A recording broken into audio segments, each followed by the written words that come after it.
Okay po. So, this is part of the remote and interactive learning conversations by our office. And this afternoon's conversation will be about designing an outcomes-based syllabus. Okay? So, why are we here? Why are we having this conversation? So, base po doon sa initial conversation namin ni Dr. Patrick, bahagi po ito ng inyong activity dahil you're currently undergoing curricular review of your programs. So, bahagi po, I think, tama ba ako, Doc Patrick, nung inyong academic program improvement Yes, Dr. Ton. activities? Yes, ito po. So, this would have been a face-to-face workshop, but due to constraints, we'll do it this way. And second po, we'll try to hit two birds na rin po through this webinar. We'll try to see how much we can prepare you for remote learning, at least yung isang component na may kinalaman sa syllabus design. Okay? So ito po yung ating webinar goals this afternoon. So hopefully we can finish at around 3:30. I will provide a very brief context of outcomes-based education. So marami po sa inyo nagsabi na you're somewhat familiar. So I will just reiterate some points. Second, we will practice articulating intended learning outcomes. So as we will find out later, ito po yung ILOs. No? Yan yung parang crucial or core of outcomes-based education. And then, yung ating resource person na isa pa will be describing the components of an outcome-based syllabus. And perfect din po siya. Hopefully, you can share with us some practical tips and best practices in designing syllabi in the context of remote learning. Dahil yan po yung ating gagawin next semester. Okay? Ready na po kayo? Ready na po. Let's begin. So let's do a little bit of context, some whats and whys of outcomes-based education. Pero bago po tayo mag-proceed, meron po muna akong very quick activity for all of you. And let's call it the ideal graduate of your programs. Okay? So hindi ko po alam kung how long you've been teaching in your respective programs or if this is your first time. And di ko rin po alam kung ilan sa inyo yung alumni of your programs, no? But our activity goes something like this. No? So imagine your ideal student who graduated from your program. Okay? So imagine po dumaan na sila dun sa 4 na programa na meron kayo. No? Karamihan po may kinalaman sa management and economics. No? Meron po isa on applied psychology. Meron po kayong isang program na graduate program. So imagine niyo po na pinagdaanan na po nila yung inyong lahat ng mga courses, graduate na sila. What is this student able to do? Okay po, so ano yung skills na meron siya? Ano yung competencies na meron siya? Okay? So, para masagutan niyo po yan, I invite you po to answer this Mentimeter. So kung makikita niyo po, so kung gagawa po tayo ng parang thematic analysis, check niyo po alin dyan yung may kinalaman sa, parang may kinalaman sa knowledge, alin yung may kinalaman sa skills, alin yung may kinalaman sa values, attitudes, perspectives. No? Okay? Focused and able to think out of the box. Yan. So may 12 responses po tayo so far. Sige po. So I will temporarily stop this po. So just keep your answers coming. No? Mamaya po i-review po natin yan. But in the meantime, kaya ko po ito ginagawa kasi gusto ko po siyang ibangga doon sa program standards and guidelines na binuo ng CHED Technical Group on na may kinalaman sa mga courses na business administration or economics. Okay? So, tignan po natin kung yung idea ninyo ng ideal graduate ay katumbas noong suggestion ng CHED. Okay. Sige, tignan po natin. So, now I'm sharing with you po my screen on, so ito po yung galing po ito sa CHED document. Okay? And sabi nila dito, ito raw yung mga common na kayang magawa or ma-perform ng isang business and management graduate. Okay? So, sige po. Tignan po natin kahit yung first 8 kung kasya sa screen. Nakikita niyo po ba? Yan po yung kanilang suggestions. Okay? Naalala niyo pa po ba yung sagot ninyo sa lahat ng mga nag-respond? Meron po bang kamukha? Meron po bang ibang-iba? Are these competencies po, were you surprised to see that these are some of the competencies ng isang business or economics or management graduate no ayon sa CHED? Nakita niyo po ba? Yeah. Sige, so I will scroll up lang po. Okay. So meron po silang specific to the administration program. Yan. So pumapasok po ba dito yung may sagot kanina about feasibility studies, about being a critical thinker? Yan. Okay. So conduct business research, etc. Okay. Sige. So, why are we moving towards outcomes-based education? So, ito po ay, yung, kung gusto po natin ng batayan, yung pwede po natin tignan ay yung CHED Memorandum number 46, series of 2012. So, actually medyo late na nga po tayo sa Philippines, but around 2011, nagkakaroon na po ng mas klarong mga plano towards the shift sa mas learner-centered, no, na mas klaro na yung policies on outcomes-based education or learning competency-based education. Basically, nag-move po tayo dito as a way to ensure high quality of education. So ito pong document na to talks about quality assurance in higher education institutions. We are also moving towards OBE because more and more po, no, as we are opening up our boundaries and more as there's more mobility of students in Asia, due to ASEAN integration, internationally, marami na pong mga disiplina yung nagsiset ng kanilang mga standards of practice and competencies. So, ang idea ay gaano nagko-conform o gaano ka-aligned yung mga standards natin doon sa mga standards internationally and even nationally that have already been established. So, basically ito po yung general idea niya na magkaroon ng mas malinaw na framework yung mga units ng yung academic degree granting programs in terms of what they want their ideal students or ideal graduates to be like. Okay? So yung idea po ng outcomes-based education ay, so ang keyword po all throughout na maririnig natin ay alignment. So ang idea, yung isang higher education institution like UP, Diliman, meron po siyang vision mission. At yung idea ay lahat po ba ng academic programs natin, lahat ng mga offerings ninyo, halimbawa sa UP Depot, lahat po ba ng mga systems in place from advising to registration, taking care of your students and faculty, research, and also specifically down to the learning outcomes of your courses, lahat po ba yan in the service of meeting the mission vision of UP? As a system, and UP Diliman also as a constituent university. So, ang idea ay how do we make sure that whatever it is that we're doing in shaping our students, they're all aligned. So, babalik po tayo dun sa ano ba yung gusto nating mangyari at ano ba yung gusto nating kayang gawin ng mga estudyante natin. At yun po yung general overview ng isang outcomes-based education. So outcomes-based as opposed to content-based education. So for the longest time, yung paradigm po natin sa education is more input-oriented. Parang ito yung content na dapat matutunan ng mga estudyante. Pero ngayon, hindi na content yung basis. Hindi na yung just the amount of knowledge that they will get. Pero ito nga ang outcomes. Pangalawa, we're also shifting towards more learner-centered versus teacher-centered approaches. So at the center of education would be our students. And the focus now is on intended learning outcomes or competencies. Mamaya po I will define that shortly. But so the idea is, kaya siya outcomes-based, kasi ang core ay learning outcomes or competencies na kayang i-demonstrate ng isang estudyante. And everything else will follow. So the way that we are going to organize our class, the way that we are going to organize instruction and assessment ay in the service of the student transformation that we want to happen.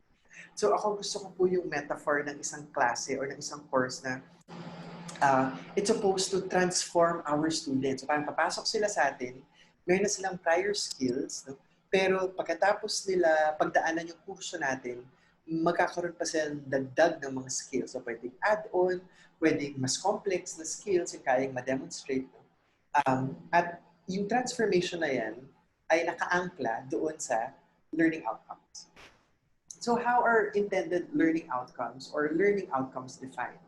So we think of it as, what do we want our students to demonstrate after the course? So, papasok sila sa course ninyo, think of whatever course you're teaching next semester, ano yung gusto ninyo na kaya nilang magawa after your class? No? And ultimately, because we are thinking about curriculum review, nabanggit niyo po kanina, ano yung ideal student ninyo after nila pagdaanan yung programa?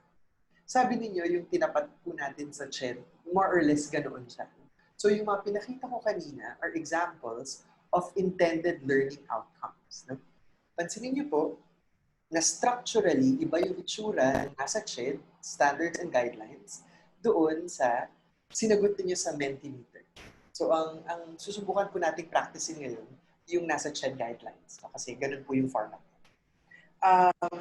Learning outcomes are also defined as the stated expectations, no, or we will see in other syllabi, yung mga course objectives of what a student can do or demonstrate as evidence that they have learned.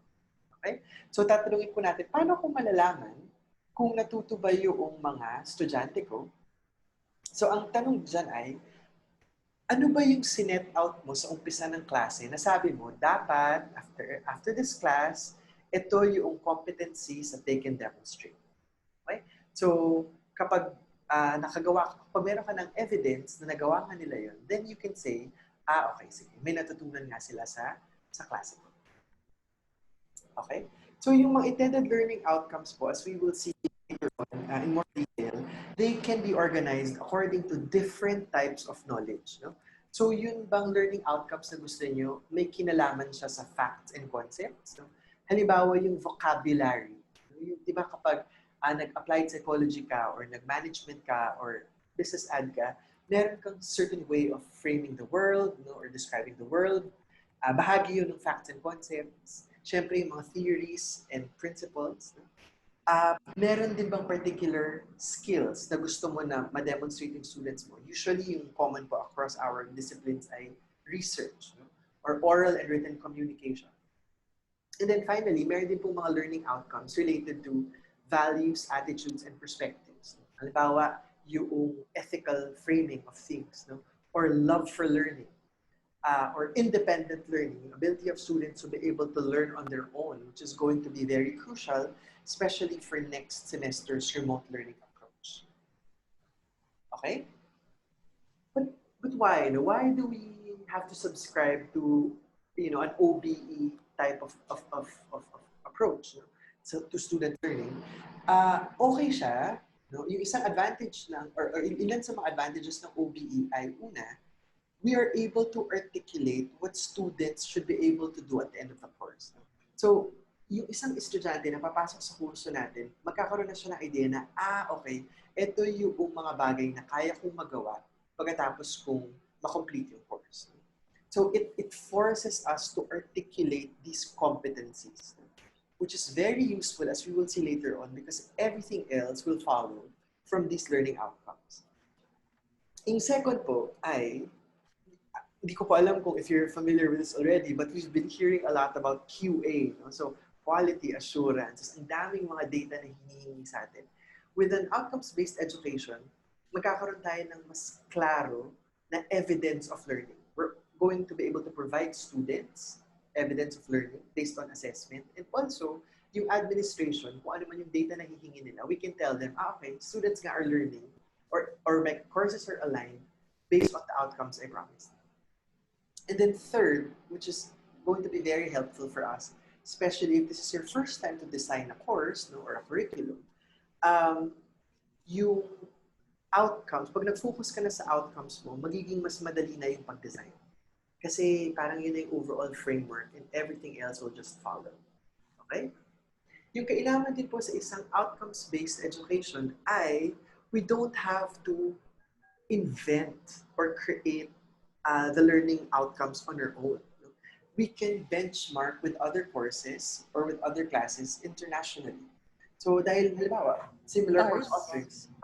So halimbawa, you're teaching a business administration course, most likely na-offer na yan elsewhere.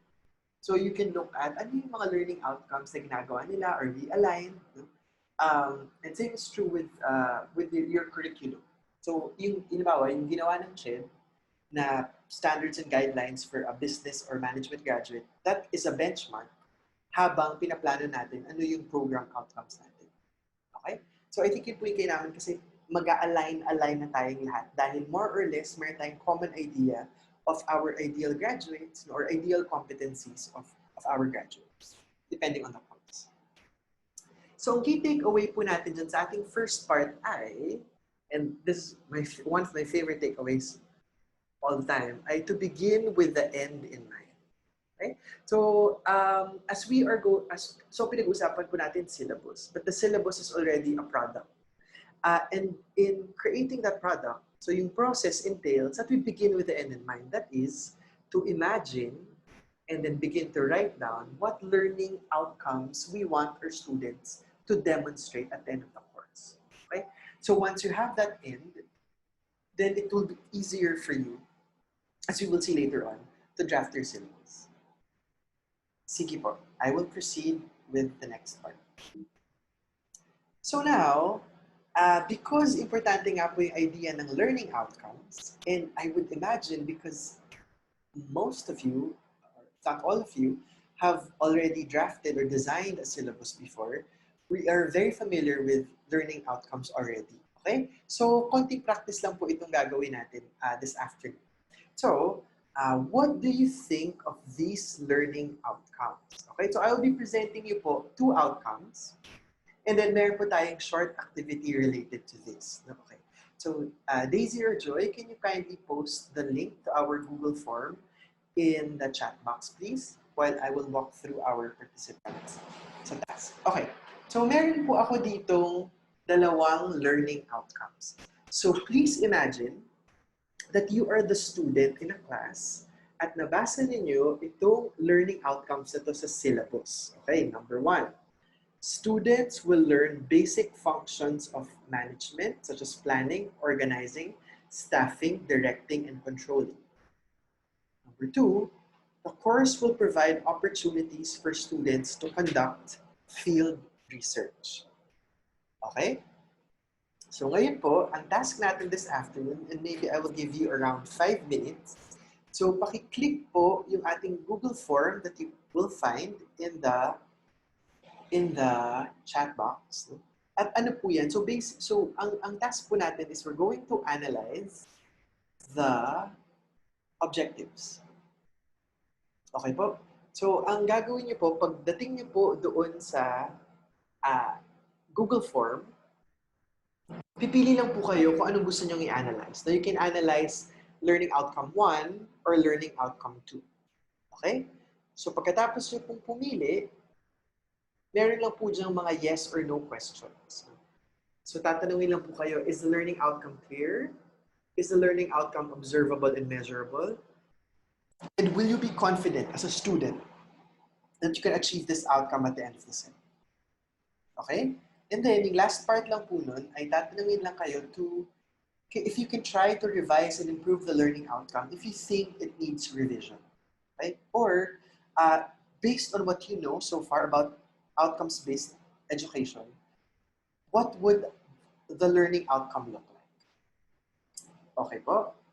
So, while we're trying to access the form and trying to answer my question, we need to see Professor David. Sabi niya, are learning outcomes applicable to all courses? Yes po.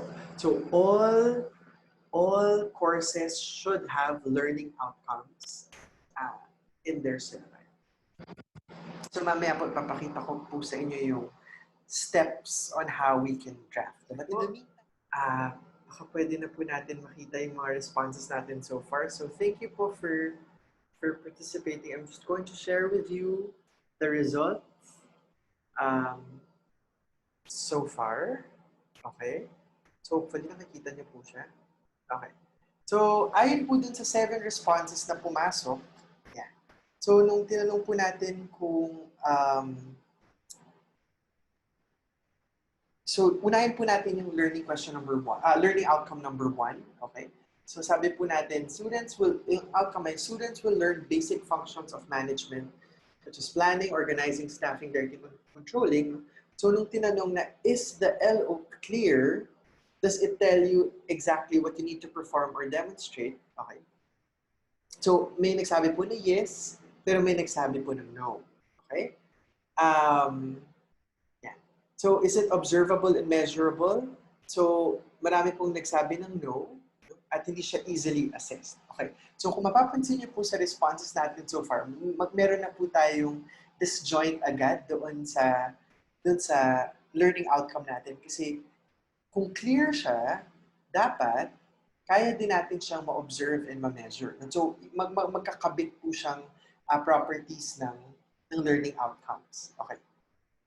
At marami po sa inyo nagsabi na baka hindi sila confident na ma-achieve yung outcome na yun. Kasi parang hindi mo nga siya ma-imagine, what does it mean to learn something? I think yun po yung pinupunto dito sa exercise na to. When you're asked, o dapat matutunan mo yung mga basic functions, ha? So ang unang papasok sa isip natin, paano ko ma-demonstrate? No? Ano yung kailangan ko magawa para masabi ko na natutunan ko siya? Okay? So puntahan po natin yung second learning outcome. Okay? So it's not clear. 100% says it's not clear. Hindi rin siya observable and measurable. No? At wala rin nagsabi that they are confident to achieve the outcome. No? So if we want to look for an example of a bad learning outcome, then ito pong number 2, the course will provide opportunities for students to conduct field research as an example of a bad learning outcome. Okay. Okay. Sige po. Yan. Okay. So, based po on what we know so far, so meron pong tayong mga suggestions no, kung paano sila pwedeng i-revise. So, tignan po muna natin yung sa question number 1. So, as learning outcome number 1, so ang mga halimbawa po ng mga revisions ay, so andun pa rin yung learning, no? So ito iniba na po yung, pansin niyo po iniba yung verb, meron ng demonstrating an understanding of the functions, no? Yung isa naman, students can explain something, no?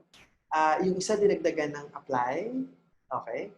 Tapos ito dinagdagan ng, became a little bit more specific, no? Yung merong profitable within 3 years, etc. Okay, so ito rin, ginawa rin a little bit more specific yung 1-year fiscal sales target. Okay? Dito naman po sa number 2, pansinin niyo rin po yung mga nangyari, nag-shift, no? Nag-shift po yung focus. Kasi kung napansin niyo po, yung learning outcome number 2 is not really a learning outcome, right? Because it's not based doon sa students. Sorry. Anyway. So, kung mapapansin niyo po, binago siya kasi naging the students na as opposed to the course will provide students the following. Okay? Sige. So, what is this exercise for? No, bakit po natin siya ginawa? Just to show you that these are some examples of not very good learning outcomes. Okay? So para ma-imagine po natin, parang ano ba dapat yung itsura ng isang magandang learning outcome? Dapat makita po muna natin ano yung itsura ng hindi magandang learning outcome. And these two outcomes that I showed you are not good practices. Okay? So bakit? Ito po yung ilan sa mga features of good learning outcomes. So una, kagaya ng nabanggit ko, it has to be learner-centered. Thus, dapat po yung statement should focus on what students should be able to do. Okay? So yung learning outcome number 2 po kanina, kung nakita ninyo, hindi siya learner-centered kasi it's about the course. Okay? So this learning outcome number 1 at least is more learning-centered, learner-centered. Second, performable. So dapat po kaya siyang ma-execute ng mga estudyante, kaya we use verbs. Okay? And then next, kailangan po mas precise siya. No? Thus, the expectations are clearer. So kaya po yung number 1 is not a very good example of a learning outcome because learning is a little bit vague. No? Hindi po siya as precise as we'd hoped it would be. No? kumbaga, the expectations to the students are not very clear. Hindi nila malalaman pa para masabi nila na, ay, natutunan na nila yung basic functions. Fourth, it has to be measurable. Thus, it can be assessed. Kaya mahirap po yung outcome na learn basic functions because how are you going to assess that they learned it? Okay? So, pag nag-exam ba, masasabi na natin that they learned it. No? Or kapag naka-recite sila sa klase, enough na ba yun to say that they learned it? Next po, it has to be realistic. That is, ang reminder nila, hindi siya dapat aspirational. Dapat, pag natapos talaga nila yung course mo, like halimbawa, next sem, we have 14 weeks. So after 14 weeks, dapat kaya talaga nilang magawa yung learning outcomes that you intended at the beginning of class. Next po, it has to be transparent, meaning it should be easily understood. Okay? And then, finally, so kumbaga parang, so imagine nyo kung remote learning yung context, tapos walang chance for you to meet them, no? Through synchronous means.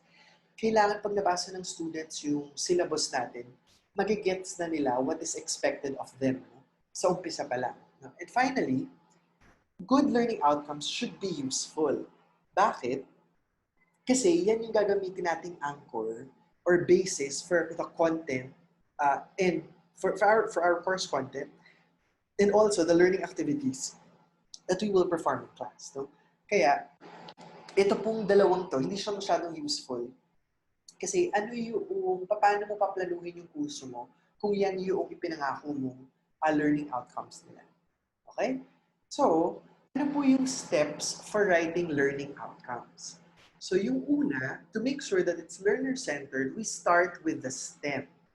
So at the end of the course, students should be able to, para cue nyo po yun, na ang gagawin yung statement ay isang competency that a student can demonstrate. And then yung next po niyan, you begin with an action verb that denotes the level of learning expected. And this one po is based on Bloom's taxonomy. So baka po we're already familiar with Bloom's taxonomy. I shared po Bloom's taxonomy in your Google Drive. Let us know po if we need to post the Google Drive again. So meron po tayong full, wait, let me walk you through po the Google Drive. Okay. So, ito po yung Google Drive natin. Andyan po yung folder on Bloom's Taxonomy of Education. So, ano po yung idea ng Bloom's Taxonomy? So, I'll just open po some of the files, but I will leave it up to you po to take a look. So, yung idea po ng Bloom's Taxonomy ay ito yung mga bagay na dapat matutunan ng mga estudyante. Okay? Nabanggit ko na po ito kanina, kung naalala ninyo, merong level ng facts and concepts, meron sa level ng skills, at meron sa level ng values, attitudes, and perspectives. No? Yung idea po ng Bloom's Taxonomy ay merong iba't ibang competencies or outcomes na pwede nating piliin. Okay? From the most simple or lower level cognitive skills like remembering something to the more complex ones like critiquing something or generating something or conducting something or producing something, executing something. So, ito po yung ilan sa halimbawa ng mga verbs that we are talking about. So, at the end of the course, students should be able to what? So, choose among the verbs that we have. So, yung pong dalawang files natin, ang ganda po nitong resources available po to online. So, they show you, so ito po, I will leave it up to you po to read on your own. So, this just differentiates the different types of knowledge and the levels po na, ng levels of complexity na gusto natin ipagawa sa estudyante natin, sa kurso natin. No?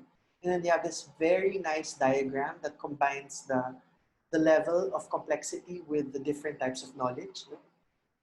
But I think what will be also very useful for us is this file, which contains the verbs that we will need. So we don't have to start from scratch. No? So yung idea po sa paggawa natin ng learning outcomes, isipin na natin, okay, ano yung gusto kong ipagawa sa estudyante or ano yung gusto kong ipademonstrate sa kanila.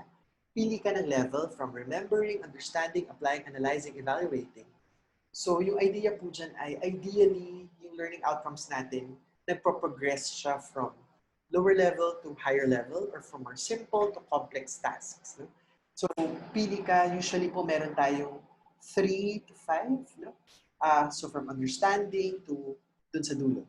Tapos pili ka na ng mga verbs that you will be using for your learning outcomes. Okay po? So all of these files are available in our Google Drive. So let us know po if you need us to resend the link.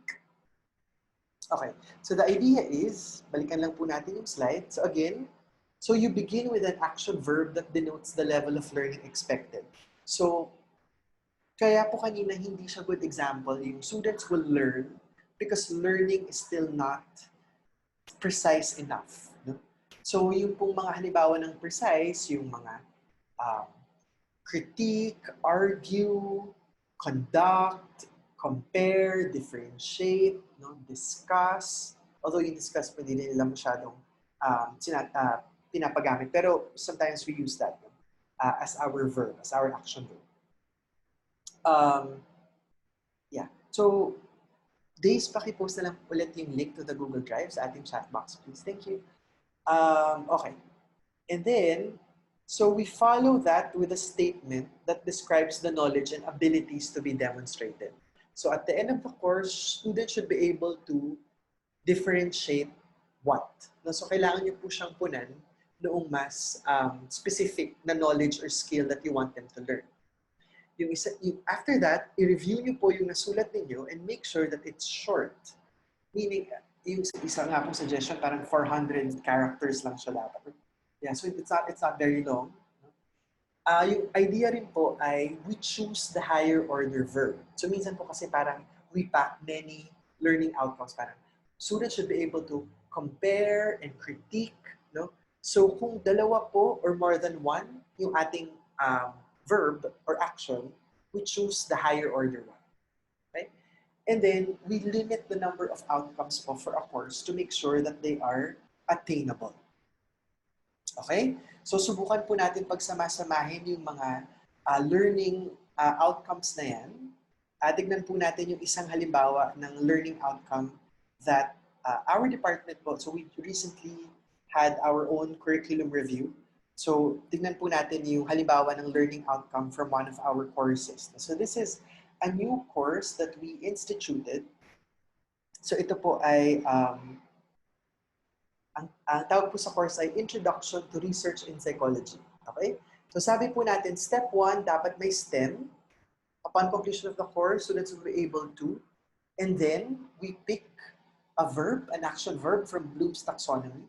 So pansinin niyo po, discuss, identify, evaluate, write. Tapos po, complete the statement with the actual knowledge or skill that you want them to learn. So discuss principles, identify design, evaluate empirical paper, write literature review in psychology. Okay? So and then after you draft, we review. So pansinin niyo po, it's short. We only have one action verb per outcome. No? And then we're very realistic about our course. So this course has only 4 course outcomes. So ang key takeaway po natin dito, with learning outcomes, it's mainly about verbs. Yan po yung madalas kong sabihin. When we talk about learning outcomes, it's always good to familiarize ourselves with the Bloom's taxonomy. Kasi it shows us the range of competencies or outcomes that students can demonstrate. At yung kainaman po ng mga verbs na yun, they are clear, they are precise, no? And they are measurable, no? They can be assessed easily. And they're very clear, so students can understand what they're expected to do using those verbs. Okay, so my question po dito si Professor Rodriguez, sabi niya, are we assuming that the identified learning outcomes can all be realized at about the same time, even if the class is a bit big? That's an excellent question po. So ang sinasabi po nila ay, not all students will learn at the same time. Kaya po may mga estudyante talaga na, kung papansin nyo naman po sa exams, di ba, pag nag-exam, meron po mga estudyante na mas mataas or mas magaling gumawa ng papel kaysa sa iba. No? Pero yung idea po ay kahit na hindi sila sabay-sabay, dapat po sa dulo, meron pa rin evidence that they can demonstrate it. Okay? So they will not learn it at the same time, but at some point, they have to be able to demonstrate the outcome. So kaya po yung pipiliin nating mga outcomes are realistic for our classes. Pipiliin po natin yung flexible enough at saka yung important outcomes for the course. Yun po yung mga reminders sa atin. So kaya kung mapapansin niyo po, napaka-importante ng outcomes kasi klaro sa'yo ano yung gusto mong ipagawa sa estudyante. Kapag hindi sila umaabot doon, yung trabaho po natin is to provide more learning opportunities, to provide more resources, to provide more mentoring siguro, para makarating sila eventually. Okay po. So yung isa pong question ulit ay, are evidence of learning manifested during the semester? Yes po. So meron po tayong mga tinatawag ng mga mas formative assessments. No? So ito po yung mga short reflection papers that we ask them to submit, yung pong pwedeng discussion forum, yung pwedeng yung mga mini exercises, ito po yung mga types ng feedback na nakikita natin na parang they're getting there. They're eventually getting there.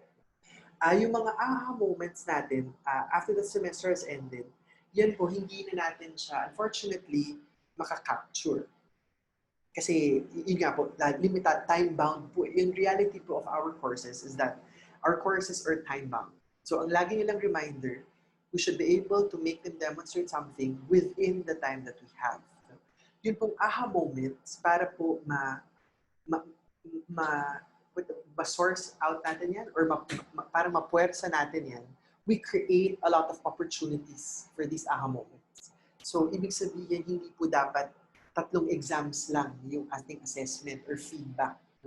So marami po tayong mga, diba po, sa remote learning, ang suggestion nila, discussion forums. Dapat yung discussion questions natin are effective, are poignant, or allow students to think critically so that the aha moments will come out, will appear. Pero yun po, it's definitely time-bound. So we can only gather evidence during the semester that we have. So may tanong po si Professor Felix, sabi niya, is it advisable to have your students fill out an evaluation form towards the end of the SEM just to check if they were able to get what we intended them to learn? Okay, so yun po evaluation form, yung, alam po, yung SEP, po ba yung tinutukoy natin? Yung SEP ay evaluation po siya if we were able to create the learning experience that we promised.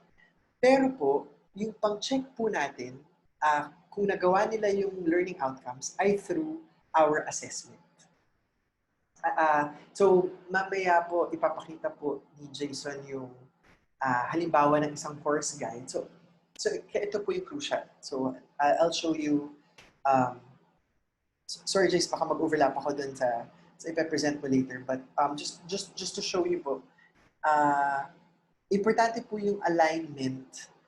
Kaya nga po sabi natin, di ba, yung learning outcomes mo should be measurable. Kasi ipaplanuhin mo na ano yung assessment tool mo. So halimbawa, ito yung mga learning outcomes na pinromise. So halimbawa po, yung CO4, so write a review, paano mo malalaman if they were able to do it? So ang isang requirement mo would be a literature review. Okay po? So itong critically evaluate an empirical paper, paano natin yan ma-assess na nagawa nila? One way to do it would be an exam, no? Or a structured scenario-based exercise. No? Itong mga identify the research design, pwedeng through an exercise. You make them read a journal article and then you make them identify the design. Pwede rin yun through an exam. No? Itong discuss principles, pwedeng through a paper, no? That they're going to write. So lahat po ng outcomes na to can be measured or assessed later. Yes. So pwede po siyang one assessment per outcome. Pwedeng one assessment can hit as many outcomes. Ganun po siya. So pwedeng nag-vary po siya. Pero usually po, yung ideal syllabus, pag nakita na ng estudyante yung requirements sa kanila, i-explain natin bakit tayo may exam. Anong outcome yung dinedemonstrate niyan or madidemonstrate niyan or ma-evaluate niyan. Bakit tayo merong final paper or may quizzes. Diba? So, kaya po ang importante ng learning outcomes kasi makikita ninyo, ay, ang dami ko palang pinapagawa or kulang pala yung pinapagawa ko or parang nakuha ko na yung tamang timpla. Parang ganun. Okay.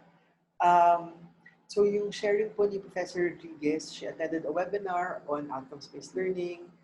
May difficulty po talaga translating learning objectives. Okay po.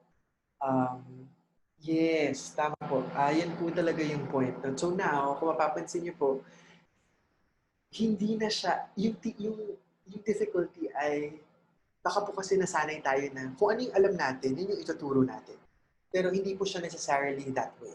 So, mag-decide tayo as a unit, halimbawa, ano yung gusto nating ipademonstrate sa student, and then we will have to arrange our courses or our course content based on those outcomes. So, everything po will be in the service of learning outcomes. Kaya napaka-crucial po doon na task. Kaya po, mamaya, bago po kayo matulog, pag hindi po kayo makatulog, sulat po kayo ng mga learning outcomes. Para po may practice. Okay po? Meron pa po ba tayong questions? So, ano ba yung components of an outcome-based syllabus? So, kung nakagawa na po kayo ng syllabus before, some of these things may not be new. Okay? Pero ito po ay reiteration of the important components. So, una po muna, just a quick activity. Ano po yung first word that comes to your mind when you hear the word syllabus? Okay? So, pwede nyo pong gamitin yung chat box natin for your responses. So just one or two words that comes for one word or two words that come to your mind when you hear the word syllabus. Sige po. So maybe we'll give you around 30 seconds po to respond to this. So contract, guide, yeah, list of tasks, parameters, fun learning, structure, agreement, nice, outline, students, content. Sige po. What are the things that come to mind when we hear the word syllabus? Yeah. So, yan. So maganda po yung sinabi din ni Professor Padilla. Sabi niya, initial communication to students, read expectations about the course. And that's precisely what a syllabus is. No? So, yung isa pong tawag nila sa syllabus is a course guide. Or now, because we're moving towards remote learning, it's a detailed course guide. So yung isang metaphor po nasa chat box ay isang blueprint. It's an overall plan for the course such that when students see your syllabus, they get to have a concrete idea of what they're getting into. Gusto ko rin po yung metaphor that a syllabus is a contract between teacher and student. Ito yung pinapangako natin sa mga estudyante, no? At they will agree that ito yung mga aasahan din natin sa kanila. Okay? Yung syllabus din po para sa akin as a product is an operationalization of learning outcomes and guiding principles. So kagaya po na nabanggit ko kanina, yung keyword po talaga natin dito ay alignment. So once you've determined, you began with the end in mind, sabi mo gagawa ka ng learning outcomes, no? So i-operationalize mo ngayon yung learning outcomes na ito through ano yung topics na kailangan nila matutunan or makover to be able to demonstrate the outcome. So ngayon na naka-identify ka na ng topics, ano yung learning resources na kailangan nila para matutunan yung topic? Ano yung learning activities that you need to design or curate so that may reinforce yung learning? And finally, how are you going to assess that your learning outcomes were met or were demonstrated? Okay po. So makita niyo po, alignment, it's the learning outcome is operationalized through your syllabus. Okay? But also, what I like about the syllabus is that it just does not contain yung content. But it also tells us ano yung mga guiding principles natin sa klase. Okay? So, ibig sabihin, ano yung mga pagpapahalaga na importante sa inyo? And then, nakamanifest siya sa class guidelines and policies. No? Yung ibang mga universities po, yung isang best practice nila is that we include parang yung ilan sa mga university policies. Like rules on absences, on plagiarism. No? But really, you determine ano yung halaga sa akin as a teacher. And then it should manifest in your class guidelines. Okay? So isang key takeaway po dito, yung outcomes-based syllabus aligns topics, learning resources, learning activities, and assessment with your learning outcomes. So again, yung core po, learning outcomes muna, and then everything else will follow. So mag-align lang po lahat noong mga ginagawa na natin sa klase. So I'm so glad and grateful that he said yes despite this very short notice. Perfect po yung ating resource speaker. So makasama po natin si Assistant Professor Jason Petras. Kasalukuyan po siyang Associate Dean sa College of Arts and Letters. And he's also an affiliate faculty sa UP Open University Faculty of Education. So when it comes to course guide na mas remote yung context, si Jason po yung makakatulong sa atin. So, hindi ko na po patatagalin pa, Jason. Are you there? Hi, Jason. Magandang hapon po muna sa lahat. At yung ipapresent ko po ngayong hapon ay may kinalaman doon sa pagbubuo ng course guide o gabay sa kurso. No? Ang tinuturo ko po sa Diliman, syempre nasa Filipino Department po ako. Nagtuturo po ako sa UPOU ngayon ng Wika Isa. Nagturo rin po ako sa UPD, so parang akong nakikipag-reunite doon sa mga ilang kaibigan ko sa sa UPDEP ngayon, though syempre online. Pero yun nga, no? So i-share ko po sa inyo ngayong hapon ay may kinalaman doon sa paano ba ginagawa yung course guide. Nakita ko po kanina doon sa inyong mga comments, no? Habang nag-share po si Sir Ton kanina at nagko-comment po kayo doon sa course syllabus na makikita po natin na ganun naman din actually yung course guide, pero meron lang ilang mga dinadagdag, may mga add-ons lang kasi tandaan po natin lalo na ngayong pagdating ng first semester ay online po yung magiging system natin ng pagtuturo. So kakaiba ito, no, kasi unlike sa UPOU, yung mga students sa UPOU, they signed up for that. Pero itong mga students natin, para silang mga residential students turned online students, so remote students. So medyo iba po yung magiging timpla noon, ano. So ngayon kasi po, bukod doon siguro sa pagturo sa OpenU, sinubukan ko na rin magturo ngayong mid-year para sa klase ng Filipino 40 sa Diliman, pero online po siyang ginagawa. So ongoing yung klase namin sa mid-year SEM, no? So at meron lang akong mga ilan ding napansin doon sa behavior ng mga estudyante sa UPOU, syempre yung mga online students talaga sila versus dito sa mga estudyante ngayon sa Diliman na residential turned remote students. Okay, so ano po itong gabay sa kurso? So nabanggit ko kanina yung course guide mainly, siya yung pangunahing dokumentong nakapaloob dun sa course package. So ang Open University ever since ay resource-based course package talaga yung binubuo niya, no? So yung naririnig po natin ngayon na mga course guide, study guides, no, assignment guides, final exam guides, itong mga nomenclature na to ay matagal na po siyang ginagamit din, ano, sa Open University. So medyo siguro mamaya pag-usapan lang din natin ano yung may challenge din syempre sa pagbubuo nito, pero ang idea nito ay dapat nabubuo yung buong course package bago yung mismong yung mismong semester na nagsisimula, kasi ang main na gagawin lang natin sa pagbuo ng semester ay mag-facilitate, no? So technically alam na ng mga estudyante lahat ng gagawin sa buong semester, no? Paano dadalo yung buong semester. So, expanded syllabus siya, no? So, mas detalyado, mas marami siyang sinasabi, no? Siguro, yung pagiging detailed ng isang course guide, mamaya papakita ko rin po sa inyo yung isang sample, ay mga around 9 pages, no? Yung mga, on the average, mga 7 to 9 pages yung mga course guide na ginagawa sa UPOU dahil siya po talaga yung pumapalit, no, doon sa presence ng teacher, lalo na doon sa first few weeks, so first few days ng klase, dahil kailangan ma-explain lahat yung gagawin ng para doon sa klase.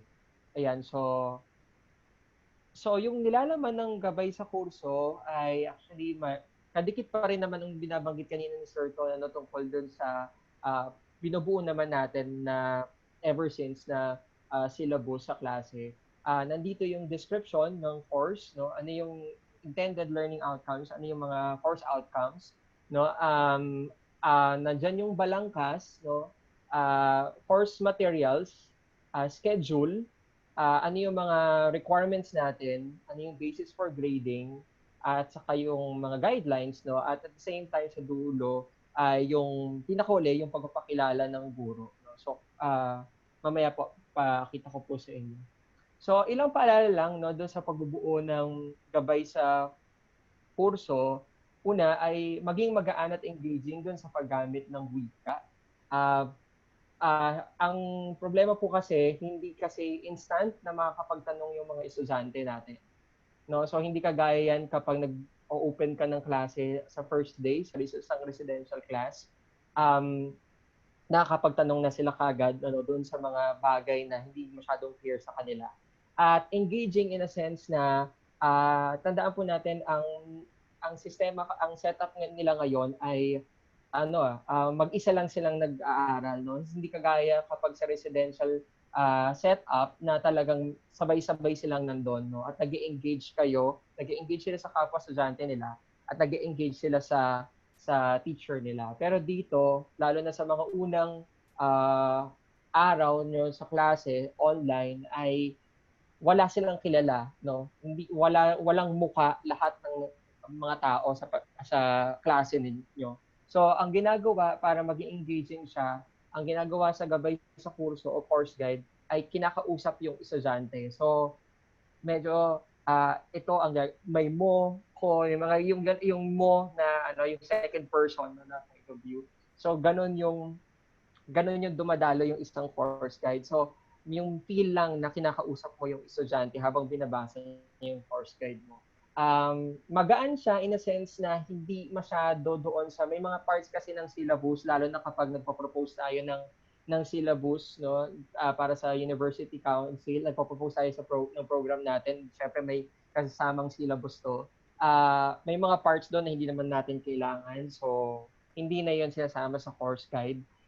So, yun. So, pangalawa, tiyakin magkaugnay yung course guide at saka yung course site, no? So, ang kakaiba lang dun sa gagawin natin ngayon ay meron siyang kadikit na course site. So, halimbawa, ang nagiging problema lang din minsan, lalo na kung gumagamit na po kayo, familiar na kayo with LMS, kunyari yung Uble, no, or yung Google Classroom, kapag nagsiset kayo ng deadlines, make sure na pareho yung deadline na sinet ninyo dun sa course guide at saka dun sa course site. Minsan kasi hindi malinaw o yung malinaw yung nasa course guide pero iba yung na pipindot, no, pagdating sa course site. So, iingatan lang natin yung mga ganun. Saka yun nga, dahil pwede naman nating sa course site kasi pwede mong ayusin talaga hanggang kailan mag-end yung pagpapasa nila. So, make sure lang na nakalagay yung anong oras din mag-end. No? Kasi pwede kasi yung medyo loose kasi kapag nilagay nyo lang yung araw. Ako nilalagay ko rin yung oras. Kunyari kung sa course sa Uble kasi meron dyan hanggang 11:59. Halimbawa, ng araw na yon 11:59 p.m. So, nilalagay ko yan doon sa aking course sa course guide. Pangatlo, magtakda ng deadline sa mga gawain at i-highlight yung mga mahalagang petsa at oras. Yes, ito yung ang isa sa mga tanong na nakuha ko dito nung pinresent ko din yung ganitong paano bumubuo ng course guide sa aking mga colleagues no sa department ay bakit nag-set ng deadlines gayong flexible naman siya. Kagaya po nung binabanggit kanina, mahalaga pa rin sa atin na kahit yung mga formative assessments, kahit papaano nakikita natin na okay, on the right track yung estudyante, nakakasunod siya doon sa ginagawa, and then magagabayan pa rin natin siya doon sa proseso ng yung buong learning experience niya kahit na hindi natin sila nakikita. No? So at yun yung gauge kasi natin eh. Mas madali kasi yon kung residential, pero this time, kailangan natin ng mga ganong gauge. So hindi lang siya nagsiset ka lang ng mga requirement deadlines for the sake na meron lang silang ma-accomplish, kundi trabaho natin syempre na i-check at tingnan kung nakakasunod ba sila, no? Lalo pa kung yung mga yung ano na kung may sequence talagang dapat na susunod o may skill dapat na na-hone bago pumunta dun sa panibagong topic, no? So kailangan malinaw 'yon. Pang-apat ay maglagay ng mga pamantayan at rubrics, no? Magugulat lang kayo. Halimbawa sa klase ko sa UPOU, ang UPOU po kasi sa lalo na sa mga classes sa GE ay large classes. And since may yung GE ko no, yung my class is a required GE, so I have 185 students. So malaki talaga yan, large class talaga. So ako yung may pinakamalaking bilang ng estudyante no sa UPOU nung inoffer yung mga GE courses no, kasi required siya. So magugulat kayo kapag hindi kayo nag-set ng mga rubrics o pamantay, lalo na pag papasubmit kayo ng paper kasi minsan yung iba medyo masakit sa ulo. No? Alam naman natin yan kahit sa residential, pero dapat lang malinaw ito sa course guide. No? At yun yung maging indicator din ng estudyante na okay, yung nagawa niyong paper ay okay. Then panglima, linawin mabuti yung mga guidelines niyo. No? So this time, nga, kagaya nga ng binanggit ko kanina, hindi siya kagaya sa residential na anytime pwedeng magtanong yung estudyante o mag-clarify siya dun sa guidelines. Dito, kinakailangan malinaw yung mga guidelines na. No? So kung meron mga tanong, at least, open pa rin naman tayo sa mga questions, pero kasi baka maya hindi sa agad nasasagot, natutugunan natin. So at least, sa simula pa lang, malinaw na yun sa course guide ninyo. And then, yun, ang suggestion ko lang din, pwede rin kayong maglaan ng venue para sa pag-uusap sa course guide. Halimbawa, meron kayong isa-set for the first week, no? Meron kayong isa-set lang na kahit na isang web conferencing with your students just to clarify things no with them regarding the course guide. And then yung mga or pwede rin dahil nga medyo malaki yung bandwidth na kailangan pag web conferencing at may mga estudyante na hindi makakasunod doon, pwede naman ding discussion forum o journal module no na gagawin sa mga course site. Okay. Ilang paalala din sa pagbubuo ng mga gawain naman sa kakahingian sa klase, lalo na sa setup natin na remote teaching, bigyang pansin yung iba't ibang ugnayan, no? So sa distance education mode ay mahalaga yung tatlong interactions na to, no? Yung students content, no? Learner content, learner teacher at saka yung learner na engagements. Yung mag-aaral sa at nilalaman, no, yung learner and then the content, importante yan sa syempre sila yung nag-engage, no?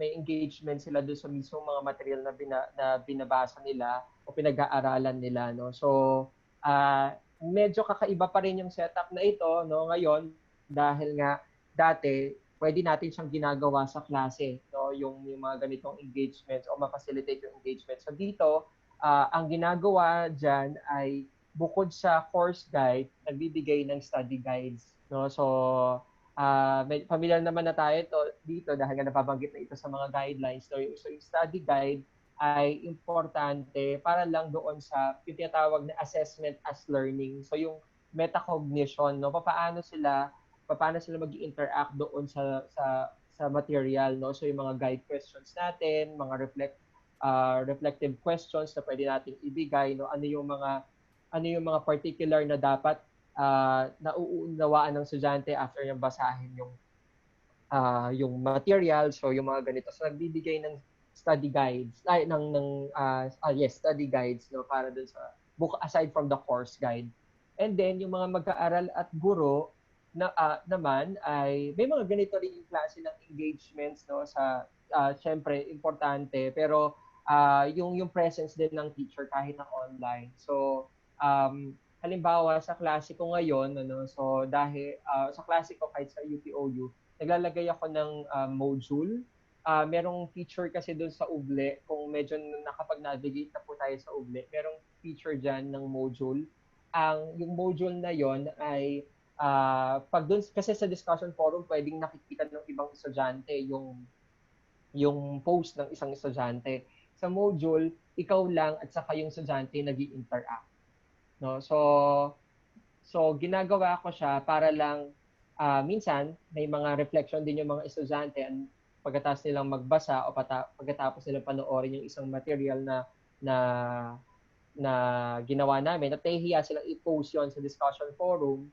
So sa journal nila yung pinopost, tas doon ko siya sinasagot. So may mga ganong klase o kaya anumang engagements no. So halimbawa may mga tanong din yung mga bukod sa tanong tungkol sa material o reflection tungkol sa material ay nakakatulong din sa kanila na yun nga yung nakakausap nila yung teacher nila once in a while tungkol sa kanilang pag-aaral, especially now na syempre medyo may challenge sa kanila dahil nga yung iba ay hindi naman ganun ka-okay yung internet connection. At mas magiging kasi itong mid-year medyo mas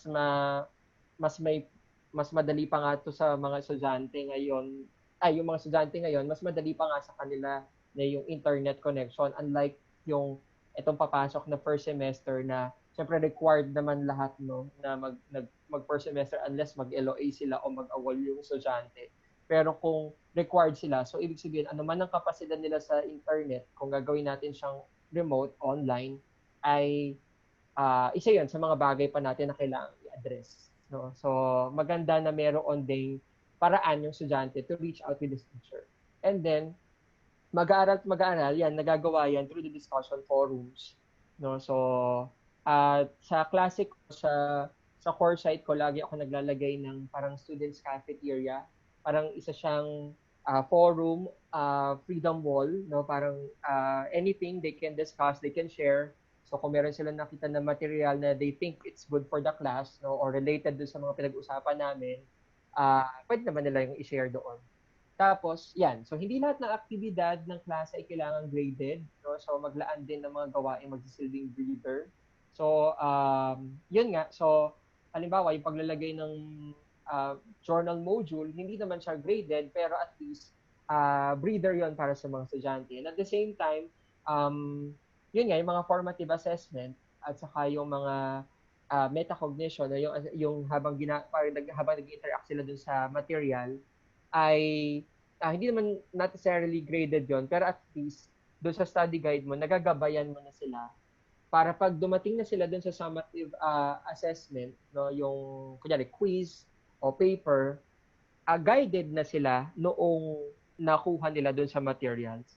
Okay? Then pangatlo, kilalanin yung limitation mo at saka yung estudyante at maging handa sa mga adjustments. Yung limitation natin as a teacher, at naunawaan natin yun, no? Hindi naman talaga tayo online teachers.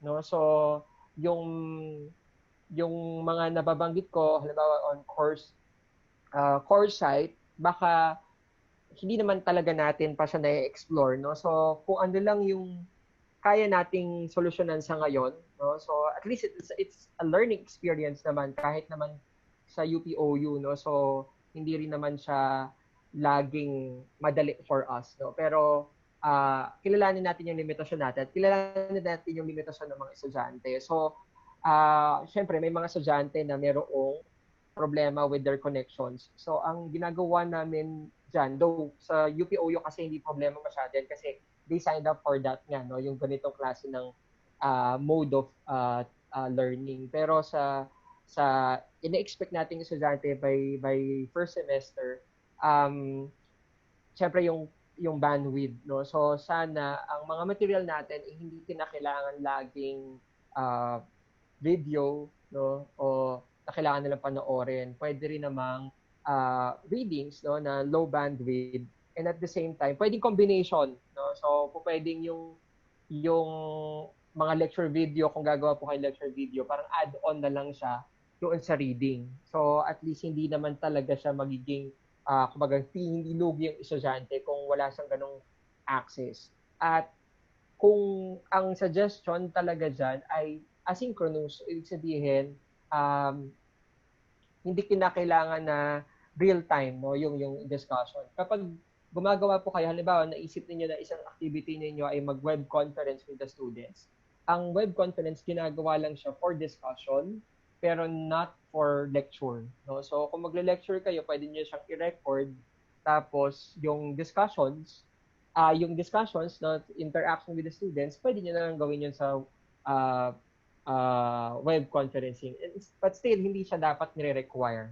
No? So, ang ginagawa ko ay bukod sa web conference, yun nga, yung journal module. So, at least yung mga estudyante na hindi makakapasok sa web conference dahil sa mababang bandwidth, pwede naman sila mag-share ng ideas nila doon sa journal module. Okay? At yun nga, maging handa tayo sa adjustment. So, pagdating sa course guide, no, ako halimbawa, iniisip ko by first semester, mag-iba pa rin yung course guide na ipapakita ko sa inyo mamaya. Kasi kailangan mo i-consider yung mga, yun nga, yung connection ng estudyante na ngayon hindi pa masyadong problema with the mid-year semester. So, ang maganda po dito, kailangan makapag-isip din tayo ng activity na pwedeng mamili yung estudyante. Kunyari, meron kang dalawang klase ng activity. Tapos yung isa ay pwedeng gawin, kunyari kung okay yung internet connection ng estudyante, pwede niyang gawin yan. Ano? At kung hindi naman, ito yung option niya, no, na pwede na trabaho. Sa UPOU kasi, ang ginagawa namin, dahil ang estudyante namin naman ay pwedeng estudyante talaga na full-time na student, kaya yung estudyante na nagtatrabaho o kaya wala sa Pilipinas at wala siyang access dun sa materials, so pinag-iiba rin namin yung trabaho nila. No? So, ganon yung mangyayari sa atin pagdating ng first semester. So, tingnan natin yung profile din ng estudyante natin. Kaya mahalaga sa first week ay medyo kailangan natin mag-adjust ay gawin natin. So, kailangan sa first week, medyo may survey muna tayo, no? Survey muna natin yung estudyante. Though, baka meron ng mga mekanismo naman na ginagawa yung mga colleges o yung institution ngayon, di ba, na alamin talaga ano yung kapasidad ng estudyante sa remote learning. No? So, this medyo masisense na natin ano yung dapat na material na ibigay natin. Pero yun nga, dahil tayong teacher, tayong nagpapatakbo ng klase, mahalaga na medyo i-design na natin yung mga activities natin sa klase in such a way na may option sila, no, yung mga estudyante, na pareho pa rin naman yung skills, no, o yung yung objectives, no, learning objectives na makukuha. Then, pang-apat ay maging present, no, sa mga estudyante, particular sa mga itinakdang petsa ng gawain. Halimbawa, kung nagpa-quiz kayo, very important na online kayo sa mga panahon na yon dahil may mga estudyante na nagkakaroon ng problema when it comes to connection. So at least ma-address nyo kaagad doon sa mismong panahon ng pagbibigay ninyo ng quiz. O yung nagbigay ka ng deadline kahit sa paper, sana ay present ka sa mga panahon na yon, no? Kung kailan yung deadline para ma-solusyonan na kagad kung may mga problema. Halimbawa, connection with the students, hindi niya maipasa, no, paano yung mekanismo na gagawin niya kung sakaling hindi siya makapag-log in. Pero tapos na siya sa paper. Kaya lang, nagkakaroon ng technical difficulties at hindi niya maipasa. So, yung mga ganong mga bagay. Okay, so, balikan ko lang po yung, siguro lang yung pag-design, ano, kasi iba rin yung itsura nga nito doon sa usual course syllabus na binibigay natin sa klase sa isang residential class. So, nandun pa rin yung description at layunin ng kurso, then course outcomes. Yung balangkas at material ng kurso, pwede nyo pong paghiwalayin yan. Ano? Pinagsama ko lang dito kasi nga, mas reading-based yung paano dumadalo yung Filipino 40 classes.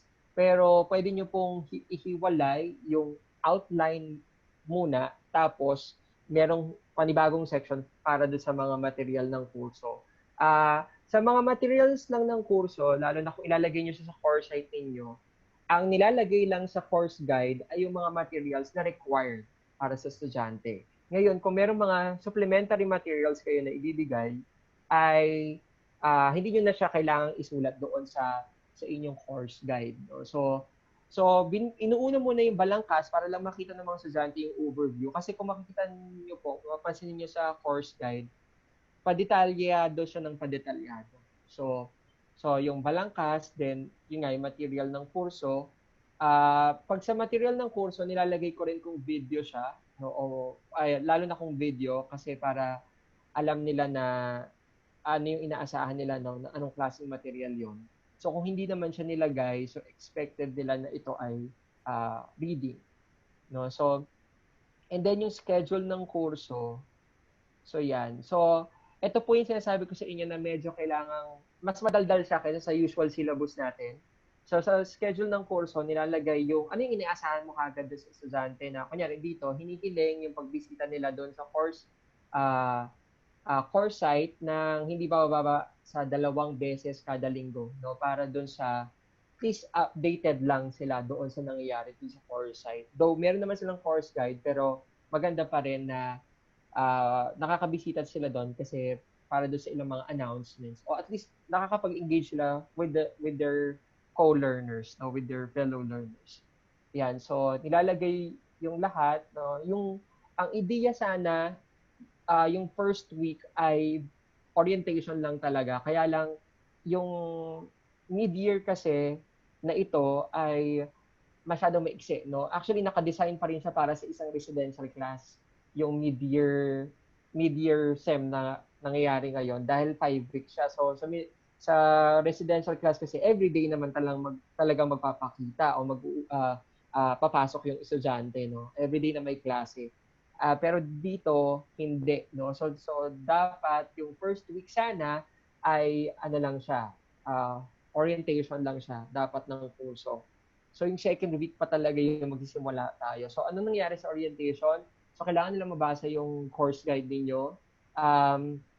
Naglagay din ako doon ng kailangan nila magpakilala, no? May forum para sa introduction. Okay, at yung naglagay ako ng survey. Yung survey na nilagay ko dito, may kinalaman lang doon sa may okay ba ang internet connection, no? So, o may mga panahon ba na mabagal, no? So, yung mga ganong klase ng consideration.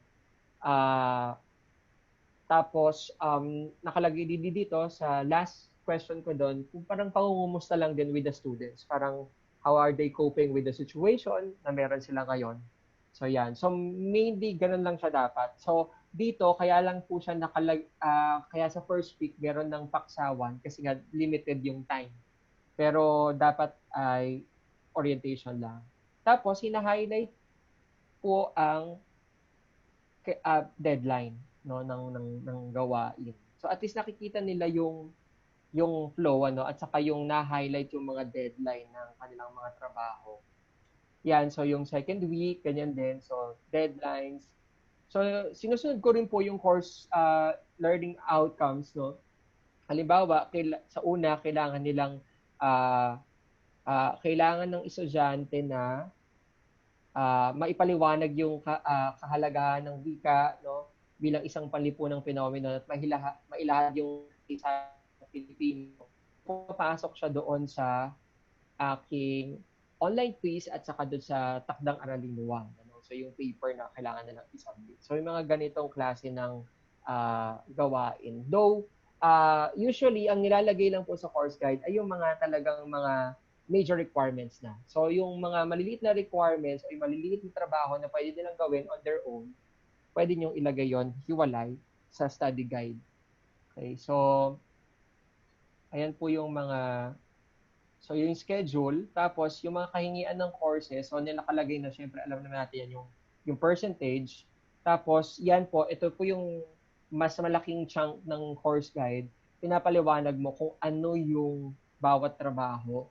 So yung ano yung talakayang online, ano nangyayari doon, which is my discussion forum. So nakalagay po yung date na hinighlight kung kailan yung pagpapasa, yung period ng pagpapasa nila, at saka yung yung time, no? Para lang, lalo na kung nagsiset po kayo ng deadline sa inyong course site. So yan, so ganun din po yung yan, tala kayong online. And then the rubrics, no? So para alam ng estudyante ano yung dapat na ginagawa nila sa mga discussion forum. So kailangan nilang mag-post and at the same time makipag-engage, no? Mag-respond dun sa mga uh, post ng mga kapwa nila estudyante. So yung ganong engagement with the students. And then so yan yung assignment, nakalagay din kung anong klase. So course site lang. So nililinaw po yan lahat kasi kung ayaw ninyong mapunta kung saan-saan yung mga pinapasa ng estudyante, kung sa course site lang kayo papasa, sa course site lang. Tapos anong klase ng format siya, rich text format ba siya o PDF, at paano yung file name. No? So para lang din uniform at okay sa lahat. Kasi minsan may mga estudyante, ang tendency, lalo sa online, makalimutan nila yung pangalan. So kung hindi nyo siya pinapasa sa course site, well, may email naman, pero at least kung dina-download nyo kasi siya, baka mamaya mawala sa inyo kung sino yung nagpasa. No? So at least yung file name ay nakapangalan sa kanila. So yan. So yung gawain, so iniisa-isa yung lahat ng details. So kung makalagay yung trabaho nila mula sa umpisa hanggang sa dulo.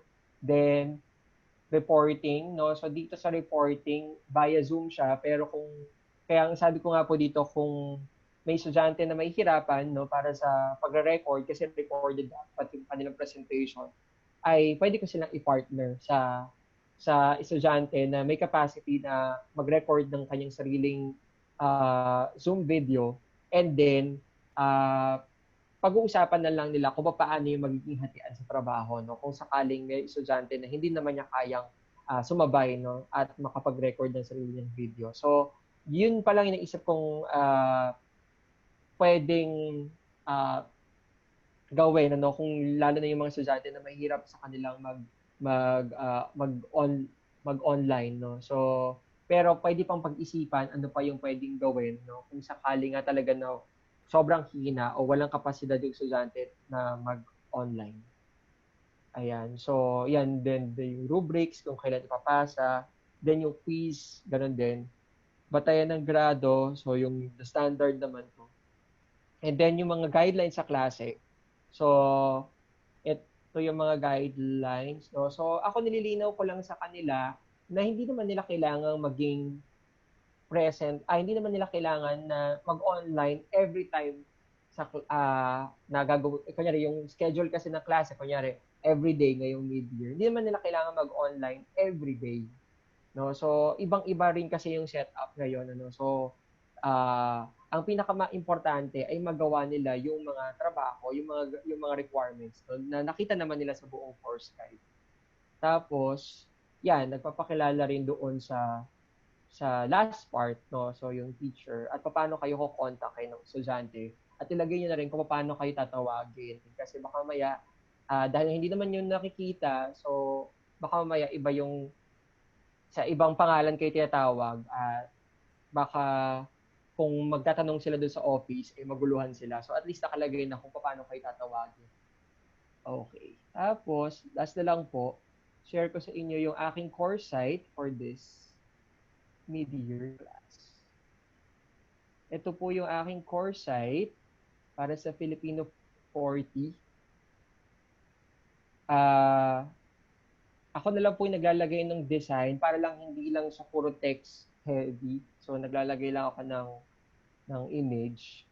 Tapos may pauna lang na trabaho. Kung ano yung, lalo na yung orientation part, ano yung gagawin nila.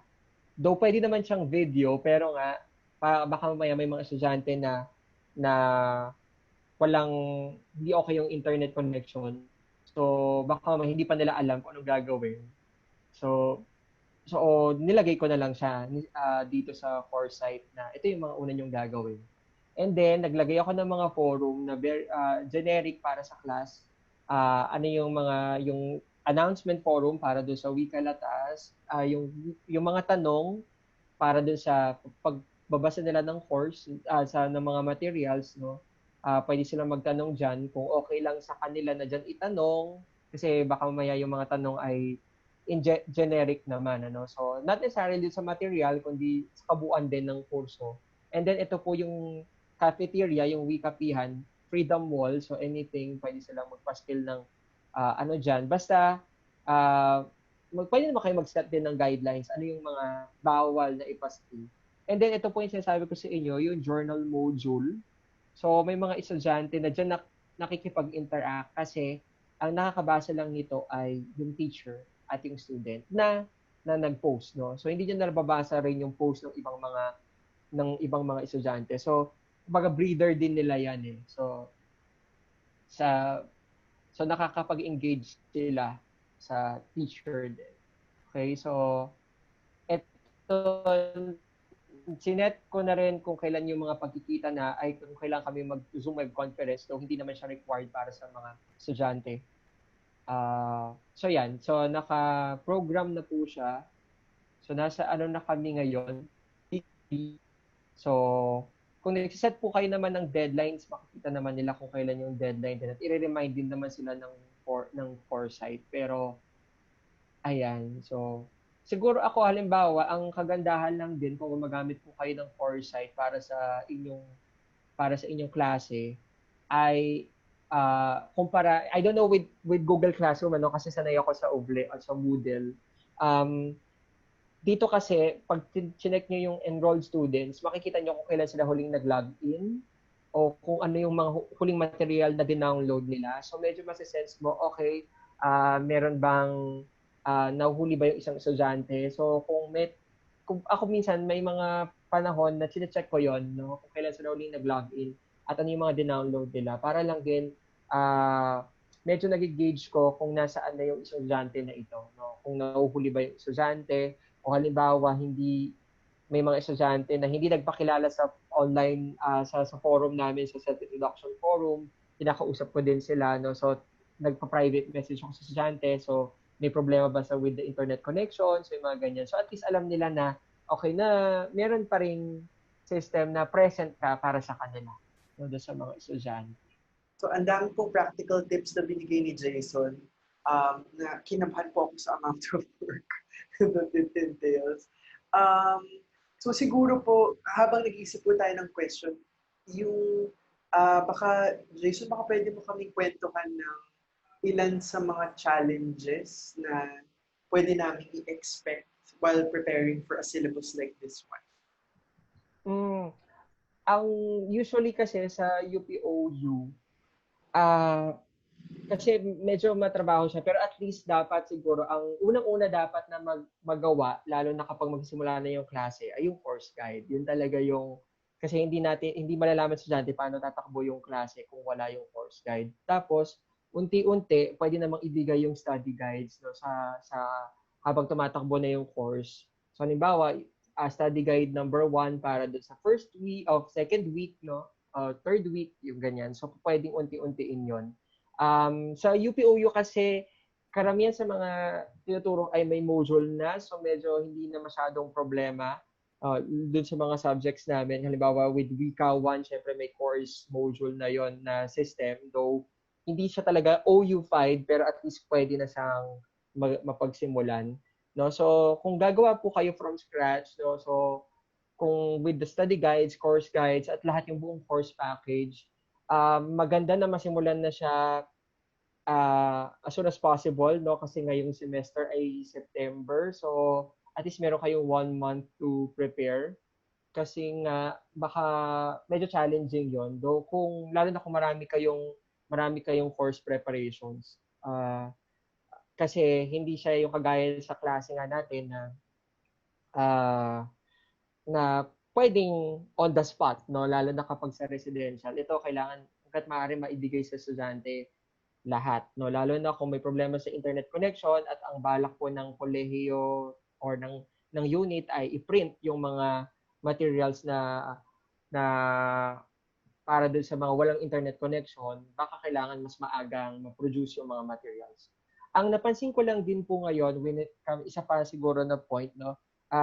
Doon sa behavior ng estudyante with UPOU at saka yung mga estudyante ko ngayon sa klase ko sa Filipino 40 sa UP Diliman na online, ay kahit nasabihin mo sa kanila na hindi nila kailangan mag-login ng 7 to 9 kasi ang klase ko ay 7 a.m. to 9 a.m., eh nagla-login sila ng 7 a.m. to 9 a.m. Tapos, may tendency yung mga estudyante na gawin nila in 2 days yung pinapagawa mo in a week. Sa UPOU kasi, gagawin talaga, ipa-maximize talaga nila yung araw, yung buong linggo na yon for that particular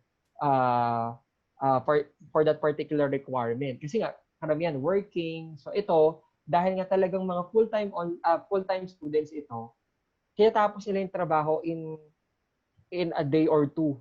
So, ibig sabihin lang nun, mabuburyong sila sa klase, no? Kasi tapos na nila bago matapos yung week.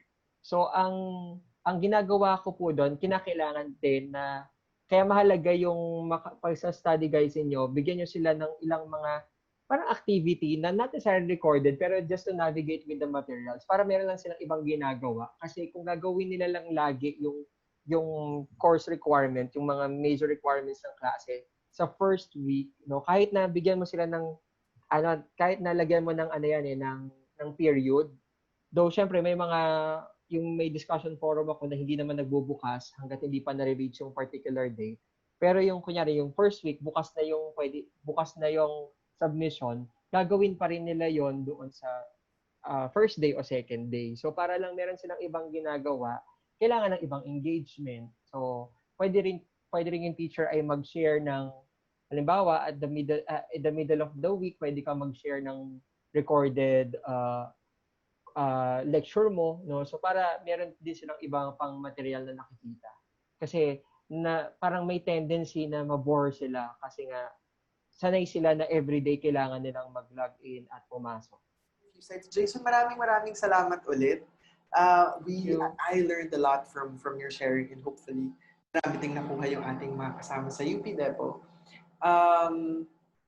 So, ito na lang po, just a few more resources. I highly encourage you po, in case hindi pa po kayo member nitong UVLE class na to, meron pong course redesign for remote learning. So, yung mga binanggit po ni Sir Jason, plus other things we need to remember as we navigate or transition towards remote learning. Marami pong resources dyan sa UVLE site na yan. So, please, kung gusto niyo pong mag-enroll, andyan po yung email address ng ILC Diliman. Bibigay po nila yung instructions. Kung sakali po na hindi po kayo nakadalo dun sa webinar ng Office for the Advancement of Teaching noong first week of July, meron pong webinar on preparing courses for remote learning. It's a little bit long, but you can click on the link po for the YouTube video or recording of the webinar on preparing courses for remote learning. And just some few final reminders na lang po. We highly encourage you to work with teams.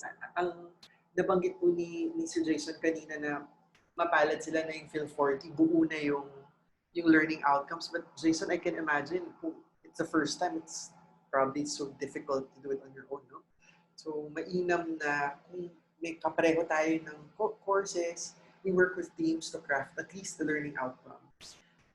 It might be good to prepare all the necessary materials before drafting the syllabus. So, kaya mainam po to look at the template para alam na natin yung what we need to prepare before diving into writing the syllabus. And just a quick reminder lang po na as this is part of the curriculum review of your units, tandaan lang po natin na posible na yung syllabus na bubuuin natin for next semester will highly change depending on some of the steps that you will be taking. Kasi usually po yung syllabus design is the last step in a curriculum review. Usually po we start with revisiting or drafting new vision mission statements and then determining program outcomes, mapping courses and learning outcomes with program outcomes, and identifying courses that need to be retained, revised, and removed. And after we have determined ano kung may bagong courses ba na i-institute or may tatanggalin, then we start creating the OBDized syllabus. So, ito naman pong mga administrative things, we can just have a separate meeting po siguro kung kailangan with your administrators. But hopefully, at least maset lang po natin that this curriculum review is going to be a very long process. Okay po. So very quickly, balikan lang po natin what we set out to do this afternoon. So we tried to provide you a brief context of outcomes-based education. We tried practicing how to articulate intended learning outcomes. And then si Sir Jason po walked us through ano yung components ng isang course guide or syllabus. And he shared a lot of very practical tips and best practices for us in designing syllabus in the context of remote learning. Okay po? Thank you po. Have a good week ahead po. Good luck po with all your preps. Yes, let us know po. Salamat Dr. Ton, Sir Jason, at sa mga kasamaan ko sa UP Depo. Maraming salamat sa inyong lahat. Thank you po. Thank you po. Thank you. Sige po. See you soon. Bye.